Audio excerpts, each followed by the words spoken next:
우리가 사도행전을 살펴보는 것과 같이 우리 초대교회는 성령 강림 사건을 통해서 시작되었습니다. 오순절에 임한 성령 강림 사건은 놀라운 변화를 일으켰죠. 특히 성령이 말하게 하심을 따라서 다른 언어들로 말하기 시작했다 그랬습니다. 이것을 옛날 번역에는 방언으로 말했다 이랬는데 원래의 말은 외국어로 알아듣게 되었다 이런 의미라 그랬습니다. 특히 복음을 전하는 사도들의 모습을 보면 맨정신으로는 할 수 없을 정도로 그렇게 열정적으로 복음을 전하게 되어서 13절 말씀에 보면 또 어떤 이들은 조롱하여 이르되 그들이 새 술에 취하였다 하더라 이렇게 한 것처럼 저 사람들 뭐 낮술 먹고 주정 부리는 거 아니야? 이렇게 조롱하는 자들이 있었다는 겁니다. 자, 이런 반응을 이제 들은 베드로가 그들에게 설교를 합니다. 그래서 14절 말씀 보면 베드로가 11 사도와 함께 서서 소리를 높여 이르되 유대인들과 예루살렘에 사는 모든 사람들아 이 일을 너희로 알게 할 것이니 내 말에 귀를 기울이라. 그래서 유대인들과 예루살렘에 모인 모든 사람들, 그러니까 원래 예루살렘 거민들도 있고 또 지금 오순절이라고 하는 절기를 지키기 위해서 흩어져 있는 모든 유대인들이 모여온 사람들이 있거든요. 그 사람들에게 다 지금 내 말에 귀를 기울이라. 내가 이 모든 일을 알게 할 것이다. 너희들이 그렇게 세술에 취한 거 아니냐, 조롱하는 것이 무엇인지 그걸 내가 말하겠다 하면서 설교를 하는 겁니다. 자, 그러면서 먼저 하는 이야기는 그들이 생각하는 것처럼 술에 취해서 지금 주정하는 게 아니라는 겁니다. 15절에 보면 때가 제3신이 너희 생각과 같이 이 사람들이 취한 것이 아니라 그랬어요.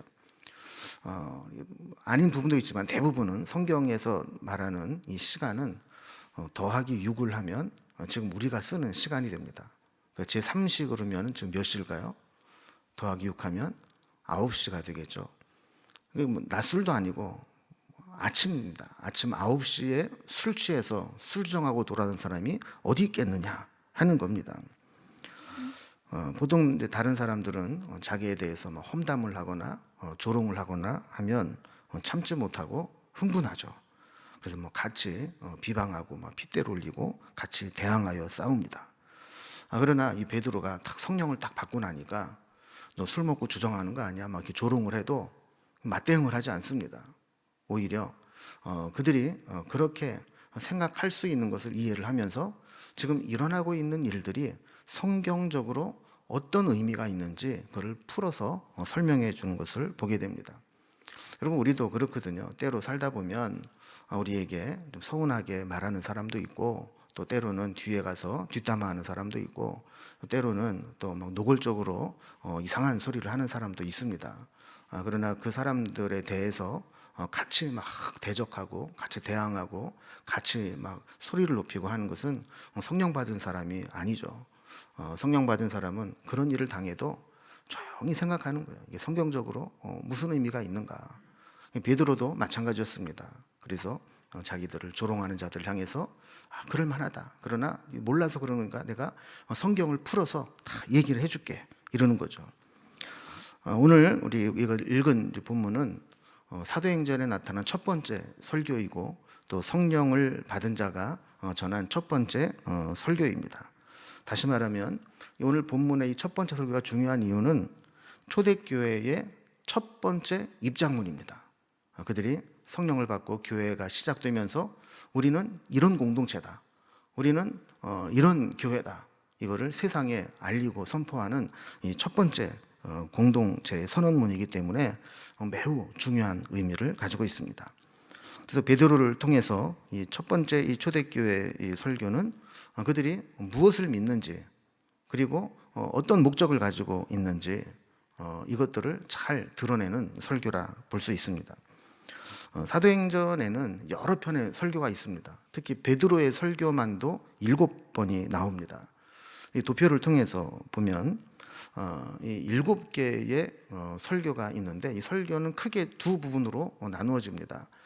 전반부에 있는 설교는 예수 그리스도의 죽음과 부활에 대한, 다시 말하면 예수님을 증거하는 우리가 이 예수님을 믿는 거다. 우리는 이 예수님을 믿고 이 예수님을 중심으로 믿는 공동체다. 이렇게 예수님에 대해서 증거하는 설교가 4개 나오게 되고, 후반부에 나오는 10장부터 나오는 설교는 이제 이방인 선교에 대한 정당성을 유대인들에게 설득하는 그런 설교로 되어 있습니다. 그 중에 오늘 본문은 첫 번째 설교이면서 또 가장 긴 본문을 가지고 있는 베드로의 설교입니다.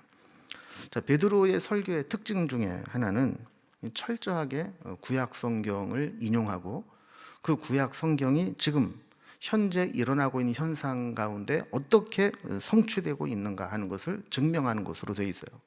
그러니까 자기 생각을 얘기하는 게 아니라 지금 일어나고 있는 현상은 구약 성경에 예언된 이 말씀이 지금 여기에 지금 성취되고 있는 것이다. 이루어지고 있는 것이다. 이런 식으로 설교를 하고 있다는 거예요. 그래서 여러분, 전에도 제가 한번 설명을 드린 것처럼 우리가 이제 성경을 읽다 보면 들여쓰기가 되어 있는 부분이 있거든요. 그래서 다 똑같은 그 여백이 있다가 들여쓰기로 좀 들어가 있는 부분이 있어요.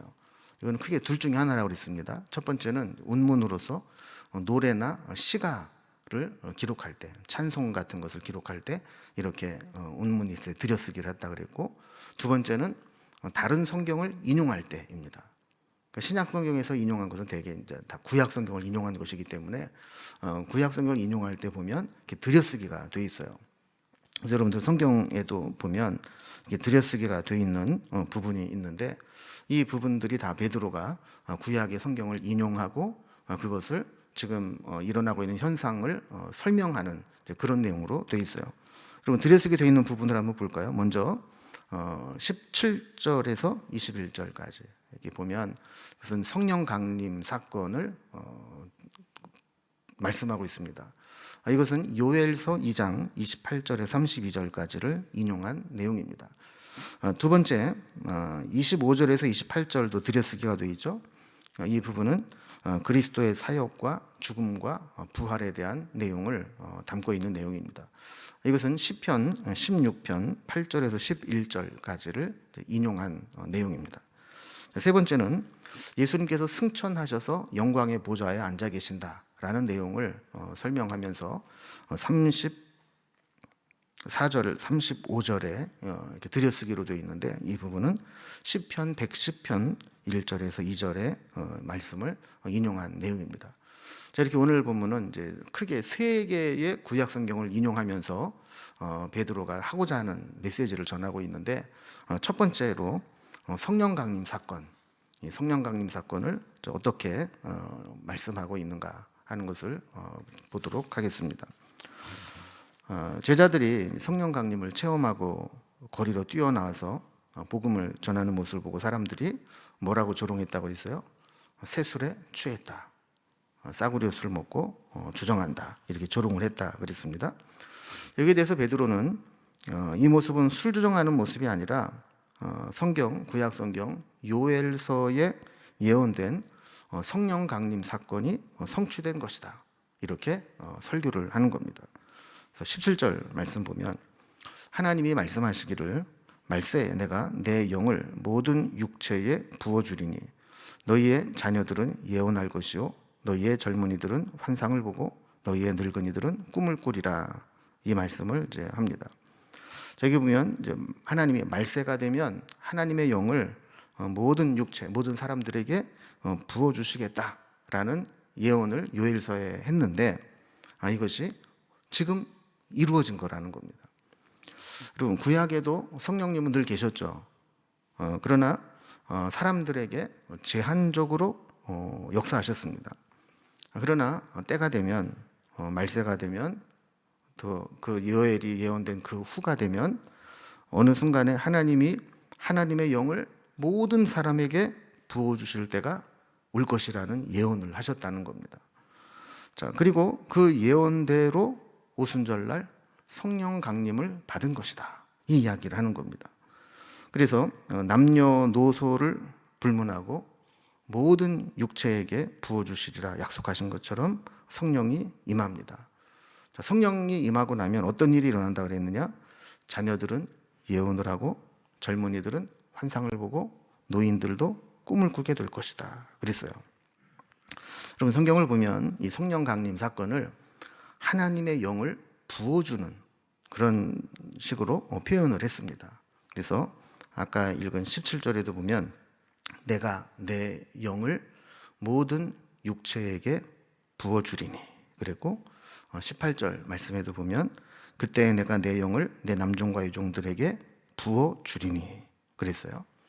자, 성령님은 하나님이신데 하나님이 우리에게 뭐 어떤 물건처럼 액체나 이런 것처럼 이렇게 부어질 수 있느냐 이렇게 볼 수도 있지만 성경에서 이렇게 부어진다라는 것 이것은 이제 기름 부음을 의미하는 거예요. 그래서 성경에서도 어노인팅이라는 이제 단어를 쓰고 있는데 이 성령이 부어진다, 우리의 기름이 부어진다라는 개념으로 설명을 하죠. 그럼 이것은 우리가 구약에 보면 잘 이해가 돼요. 제사장이나 선지자나 왕에게 임직식을 할 때 가장 중요한 예식이 기름을 붓는 겁니다. 그래서 여러분 이 기름을 머리 위에 이렇게 부으면 이 기름이 어떻게 될까요? 머리카락부터 스며들면서 남는 것들은 서서히 흘러내리겠죠, 그죠? 서서히 흘러내리면서 온 몸을 다 적시고 그리고 바닥까지 이제 흘러내리게 됩니다. 자, 이렇게 하나님이 특별히 구별하신 왕, 제사장, 선지자를 임직할 때 기름을 이렇게 붓는 것은 세상과 구별되는 것, 그리고 하나님이 임재하는 것. 그래서 그 기름이 부어지면서 온 몸을 흘러 적시고 그 향기가 그 몸에 이렇게 배듯이 성령님이 그 임직받는 자에게 충만하게 임하고 이 기름 부음 받은 자는 세상과 구별된 그런 자다라는 것을 이제 의미하는 겁니다. 오순절 이후에 우리에게 하나님께서 주신 큰 선물이 있다면 그것은 성령의 기름 부으심입니다. 이 성령의 기름 부으심과 같이 성령님은 우리 가운데 오셔서 우리를 적셔주시고 우리에게 충만히 임하시고 우리를 다스리시고 인도해 주신다라는 겁니다. 그래서 이 성령의 기름 부으심이 딱 임하고 나면 다른 사람이 볼 때 마치 술 취한 사람 같이, 좀 심하게 얘기하면 미친 사람 같이, 제정신이 아닌 사람 같이 그렇게 살아가는 모습을 보게 된다는 거예요. 옛날 이제 흘러간 복음성가 중에 여러분 그런 복음성가 기억나는지 모르겠어요. 너는 왜 항상 웃니? 슬퍼도 눈물 나도 남들은 모를 거야. 왠지 좋아 정말 좋아. 무엇이 그리 좋은지 나도 알게 해다오. 뭐 이런 찬양이 있어요. 여러분 기억나세요? 몰라요? 네. 세상 사람들은 왜 뭐가 좋아서 이게 실실거리는지 모르는 거예요. 뭐가 좋은데 뭐 얘기 좀 해줘봐, 나도 좀 가르쳐줘봐 이렇게 얘기하는데 남들은 모르지만 왠지 좋아 정말 좋아. 성령님이 함께 하시기 때문에 그 고백을 할 수 있게 되는 거죠. 그래서 성령의 충만함을 받은 사람, 성령의 기름 부음을 받은 사람, 이런 사람들은 성령에 의해서 성령에 취해서 살아가는 거예요. 여러분 성령 충만한 사람이라고 상처 안 받는 거 아닙니다. 성령 충만한 사람이라고 해서 삶이 곤고한 삶이 없는 게 아닙니다. 그럼에도 불구하고 그것을 이겨내고 극복하고 야 저런 상황에서도 저렇게 기뻐할 수 있냐, 야 저런 상황에서도 저렇게 평정심을 유지할 수 있냐, 이런 걸 느끼는 것이 바로 성령의 기름 부음 받은 삶의 모습이라는 거죠. 그래서 이 성령의 충만함 받은 사람은 오늘 본문에 보면 세 가지 특징이 있는데 예언과 환상과 꿈을 꾼다 그랬어요. 그럼 예언과 환상과 꿈은 성령 받은 사람의 특징입니다. 성령 받지 못한 사람은 늘 과거와 현재에 매어 삽니다. 그러나 성령 받은 사람은 꿈과 비전과 환상을 보면서 늘 미래를 바라봅니다. 여러분 이 성령의 기름 부음 받은 사람, 성령의 꿈과 환상과 비전을 본 사람은 절대로 과거에 매이지 않습니다. 과거의 상처, 과거에 누가 뭐라고 한 이야기, 과거에 있었던 어떤 일, 여기에 매여서 주저앉아 있지 않습니다. 왜냐하면 하나님께서 저 미래의 비전을 보여주시고 환상을 보여주시는데 그 과거에 이끌려 살아갈 수가 없는 거죠. 그래서 이 성령을 체험한 사람은 늘 미래를 봅니다. 그래서 이것을 보지 못한 사람이 보기에는 막 뜬구름 잡는 것 같고 허황된 얘기를 하는 것 같지만, 이 성령의 기름 부음 받은 사람은 늘 비전이 있는 거예요. 늘 꿈이 있고 늘 환상 가운데 사는 것처럼 그렇게 살아가는 겁니다. 여러분, 교회도 지금 다 망하는 교회 같아도 성령의 기름 부음 받은 사람이 딱 들어가면 그 속에서 꿈을 본다니까요. 환상을 본다니까요. 그 비전을 본다니까요. 그래서 우리는 안 돼요, 우리는 안 돼요, 이런 얘기가 아니라 하나님이 하시면 된다고, 하나님이 이 교회를 통해 하실 일이 이러이러한 것이라는 것을 보게 되는 것이 바로 성령의 기름 부음 받은 자의 모습입니다. 여러분, 그래서 이런 이야기가 있어요. 배를 만들게 하려면 바다를 보여줘라 하는 말이 있어요. 여러분, 아무리 좋은 설계도와 재료를 다 갖다 줘도 이 배를 가지고 뭐에 써먹는지를 모르는 사람은 배를 만들질 않아요.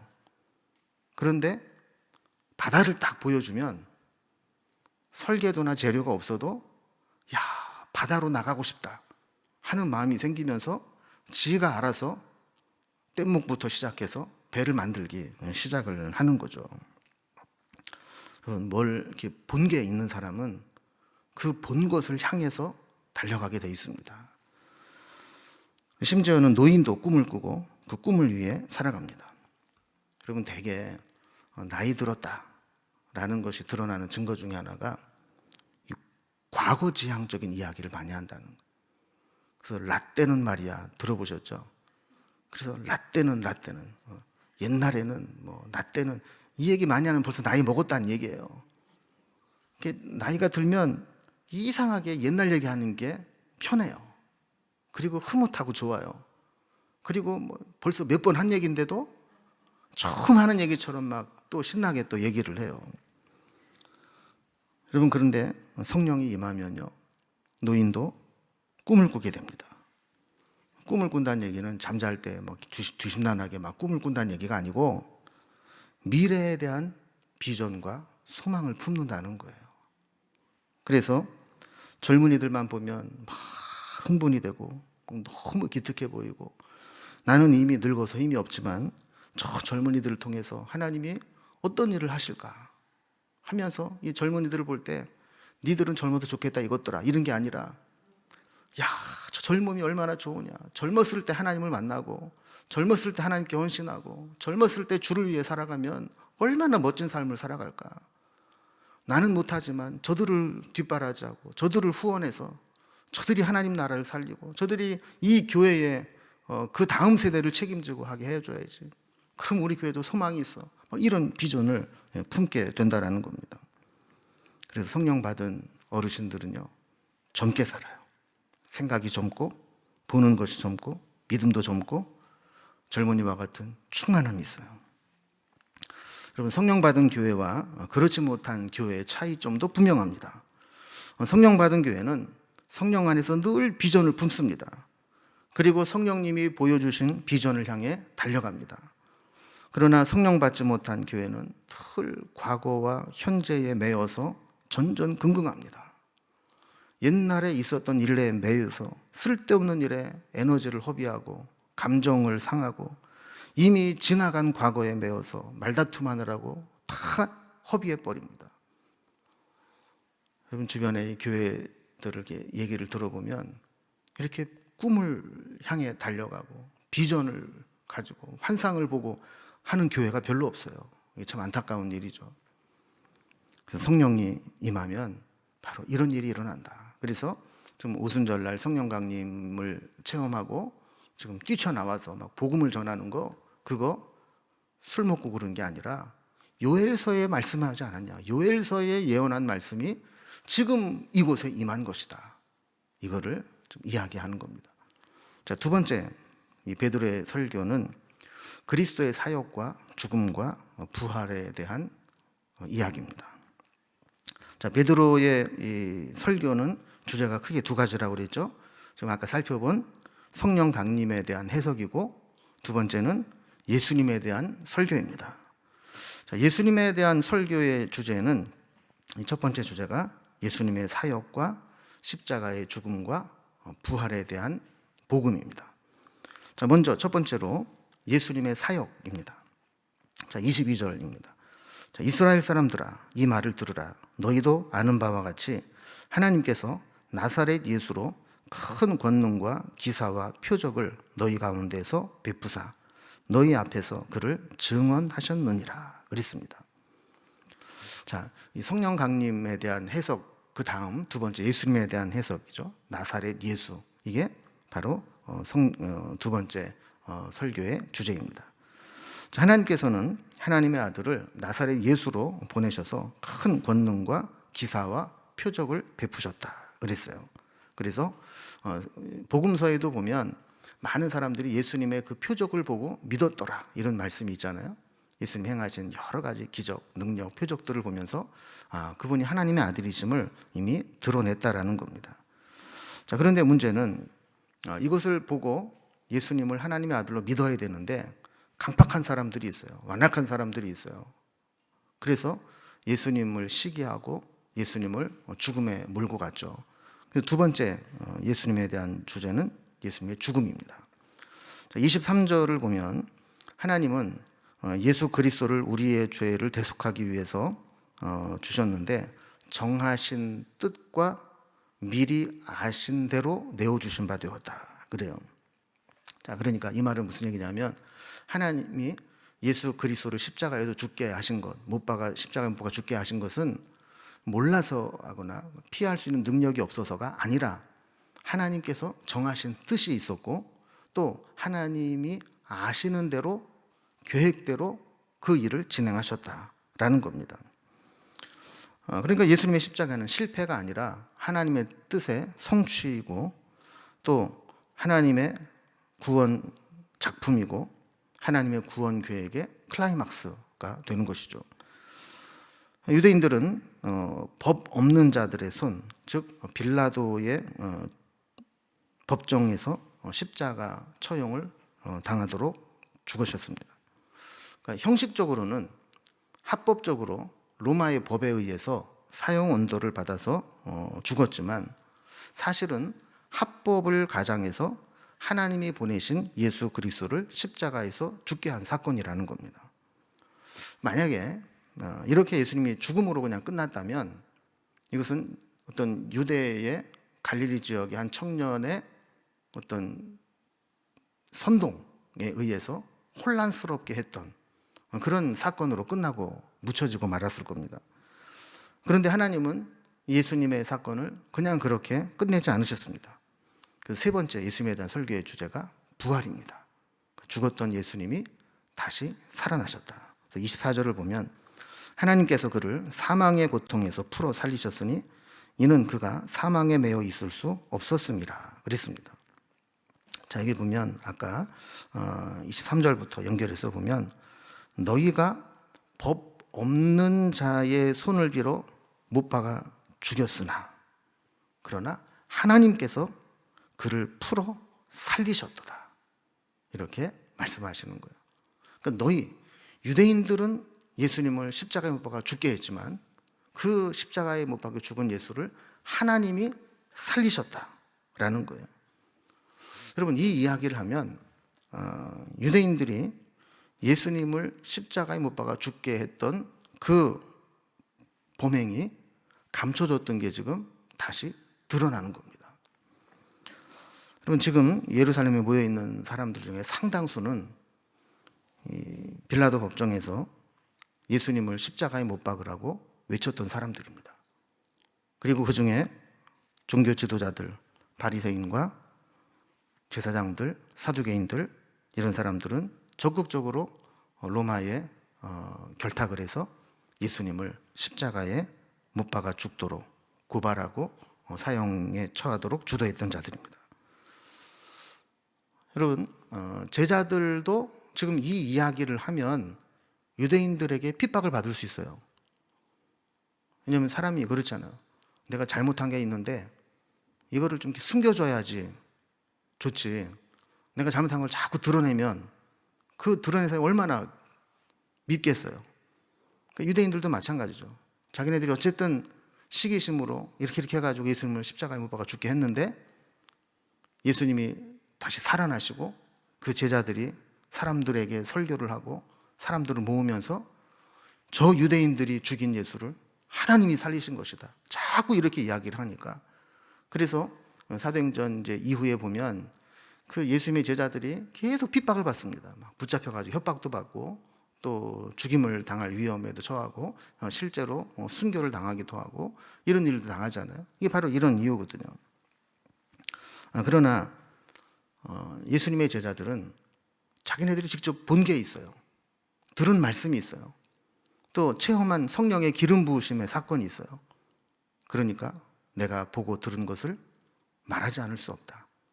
내가 너희 말을 듣는 것과 하나님의 말을 듣는 것과 어느 것이 옳은지 너희가 판단하라. 이렇게 말할 정도로 담대하게 증인이 되었던 겁니다. 자, 베드로는 이제 이 사건도 구약 성경의 성취다. 이렇게 이 사건을 구약 성경과 연결을 시켜요. 자, 25절을 봅니다. 다윗이 그를 가리켜 이르되 내가 항상 내 앞에 계신 주를 배웠으며 나로 요동하지 않게 하기 위하여 그가 내 우편에 계시도다. 그랬어요. 이 말씀은 시편 16편에 있는 말씀을 인용한 건데 다윗이 여기에서 말하는 그라는 거 있잖아요. 그를 가리켜 내가 주를 배웠습니다. 그가 내 우편에 계시도다. 이 그는 그리스도를 가리키는 겁니다. 예수님은 죽음으로 끝나지 않았다는 거예요.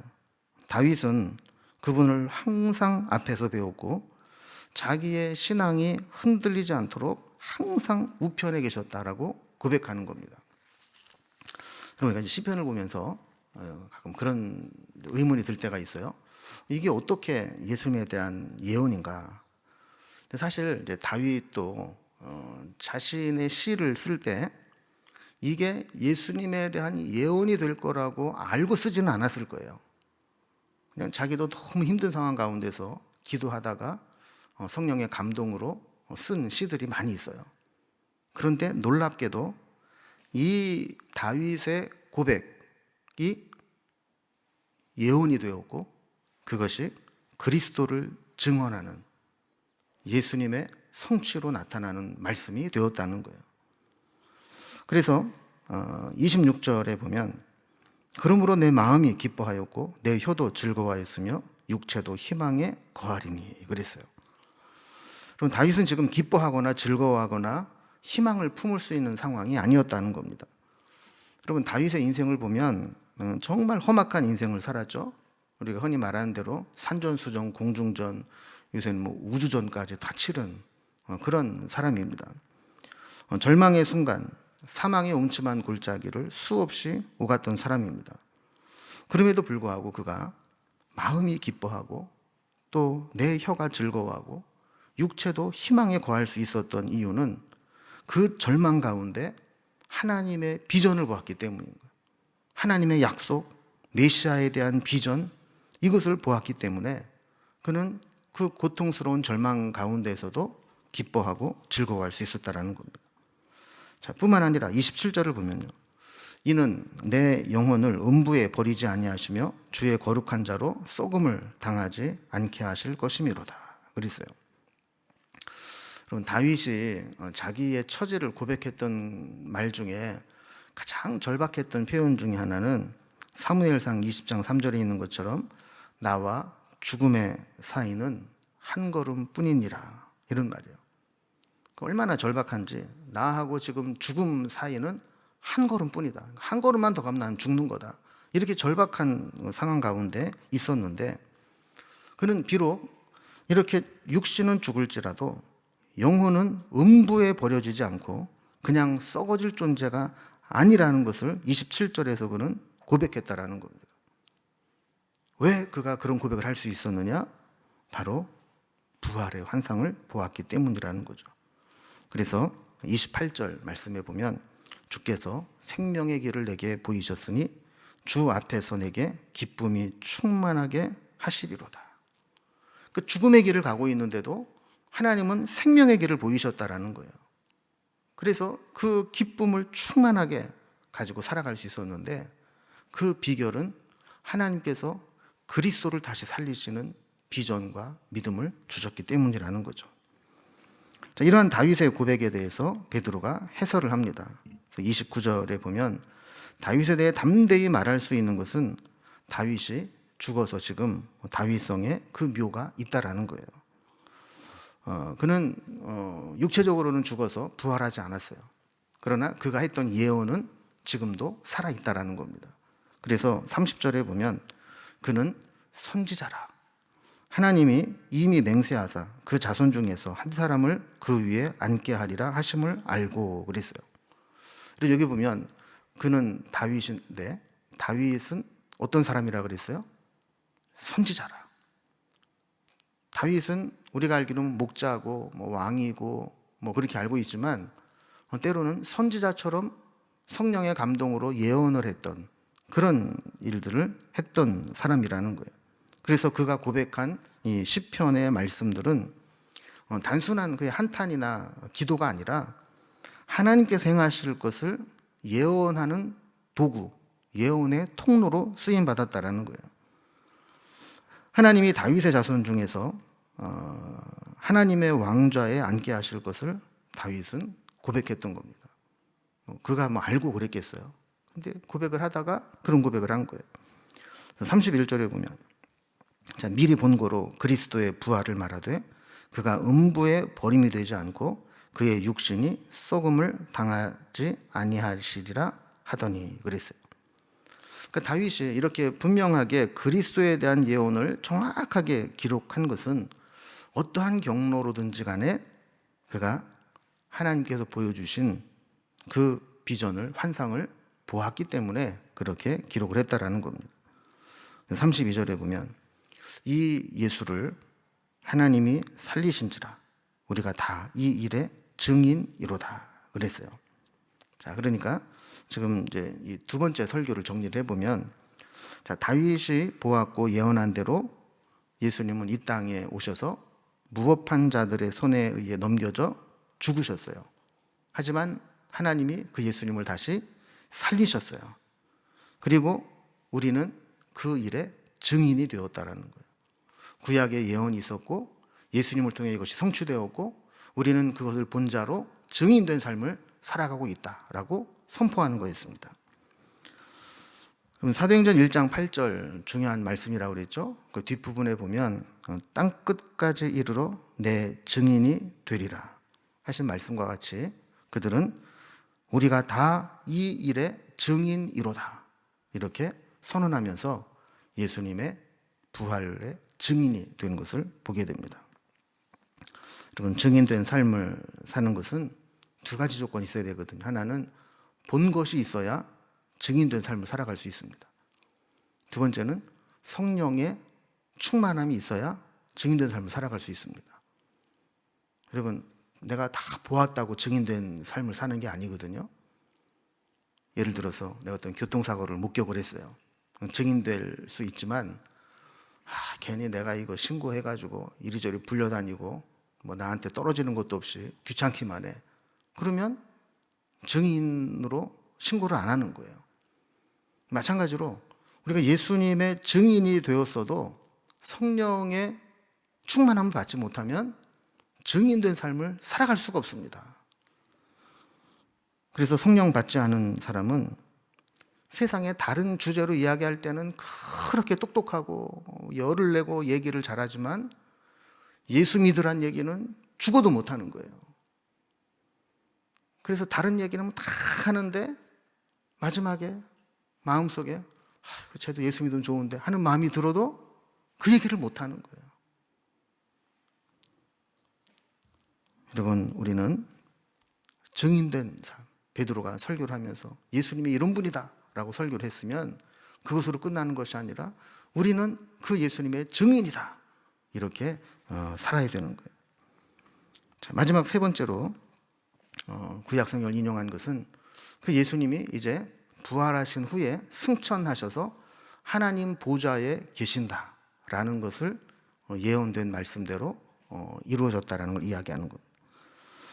사도행전 1장과 2장에서 제자들이 체험한 중요한 두 가지 사건은 예수님이 승천하신 것과 승천하시면서 약속하신 성령님이 그들에게 임하신 사건이었어요. 그래서 승천과 성령 강림은 사실 연결되어 있는 내용입니다. 그래서 예수님이 승천하시면서 약속하신 성령님을 기다리라 그랬고, 제자들은 그 말씀을 믿고 기다렸을 때 성령이 오순절날 임하는 것을 경험하게 된 겁니다.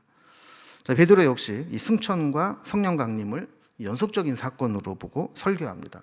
33절을 보면요, 하나님이 오른손으로 예수를 높이심에 그가 약속하신 성령을 아버지께서 받아서 너희가 보고 듣는 이것을 부어주셨느니라 그랬습니다. 자, 하나님이 오른손으로 예수를 높이셨다라는 것은 예수님을 부활하게 하신 후에 하나님의 우편에 올리셨다라는 거예요. 그리고 그와 함께 약속하신 성령을 제자들에게 부어주셨다라는 겁니다. 그러니까 승천과 성령 강림 사건이 이렇게 연결되어서 나타난 것이다 라는 것을 이야기하는 겁니다. 자, 그러면서 이 사건 역시 구약의 다윗이 시편을 통해 예언한 말씀이 성취된 것이다, 이렇게 해설을 해주는 거예요. 자, 그럼 이것은 어떤 말씀을 성취한 거냐? 시편 110편 1절 2절 말씀을 인용하면서 34절에 보면 다윗은 하늘에 올라가지 못하였으나 친히 말하여 이르되 주께서 내 주에게 말씀하시기를 그랬어요. 여기 보면 다윗은 하늘로 승천했습니까? 못했습니까? 못했죠. 아까 묘실에 있다고 그랬잖아요. 그러나 예수님의 승천은 예언을 했어요. 주께서 내 주에게 말씀하셨다 그랬는데 앞에 있는 주는 하나님이고 뒤에 내 주는 그리스도예요. 여러분 다시 한번 잘 보세요. 주께서 내 주에게 말씀하시기를, 그러니까 하나님께서 내 주 그리스도에게 말씀하시기를. 하나님이 그리스도에 대해서 뭐라고 말씀을 했느냐? 35절에 내가 네 원수로 네 발등상이 되게 하기까지 너는 내 우편에 앉아 있으라 하셨도다 하였으니. 자, 내가는 누구입니까? 하나님. 그리고 너는 누굽니까? 예수님. 자, 그러니까 하나님께서 예수님에게 원수로 내 발등상이 되기까지 너는 내 우편에 앉아 있으라. 그러니까 하나님 우편에 있으라, 이렇게 예언을 했다라는 거예요.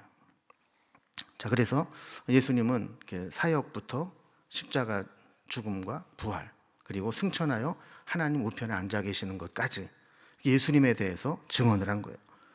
자, 그러면서 이제 설교를 마무리하면서 요약을 합니다. 36절에 그런즉 이스라엘 온 집은 확실히 알지니 너희가 십자가에 못 박은 이 예수를 하나님이 주와 그리스도가 되게 하셨느니라 하니라 그랬어요. 여러분, 이게 초대교회의 설교의 핵심입니다. 성령 받고 첫 번째 메시지를 낸 설교의 핵심입니다. 여러분, 우리도 사실은 예수님을 십자가에 못 박은 자와 다를 바가 없습니다. 왜냐하면 우리가 죄가 없다면 예수님이 십자가에 달리지 않으셔도 됐는데, 예수님이 십자가에 달리셨다는 얘기는 내 죄 때문에 그런 거잖아요. 그러니까 우리가 예수님을 사실 십자가에 못 박은 거예요. 그 당시에 법적으로는 유대교의 지도자들이 로마의 법을 통해서 십자가에 못 박게 한 것이지만 영적인 의미로는 우리가 예수님을 못 박은 거예요. 그런데 그 예수님이 지금 우리의 주와 우리의 그리스도가 되게 하셨다라는 겁니다. 그래서 예수님이, 하나님이 그 예수님을 다시 살리셔서 그를 주와 그리스도로 믿는 자에게 구원과 영생을 선물로 주신다는 겁니다. 이것이 성령 받은 베드로가 첫 번째로 전한 설교였습니다. 여러분, 36절을 시작하면서 그런즉 이렇게 시작하죠. 그런즉이라는 것은 이제 결론을 내리겠다는 거예요. 그런즉 내가 마지막 결론을 얘기하겠다. 그러면서 그 결론이 뭐냐? 예수는 그리스도시다. 예수는 우리의 주와 그리스도가 되셨다라는 겁니다. 오늘 이 첫 번째 설교를 통해서 우리가 다시 한번 우리 신앙의 중심이 무엇인가, 그리스도께서 우리의 주와 그리스도가 되셨다라는 이 사실을 다시 한번 붙잡으면서 그리스도의 증인된 삶을 살아가기에 부족함이 없는 우리의 삶이 되기를 주님의 이름으로 기원합니다. 기도하겠습니다.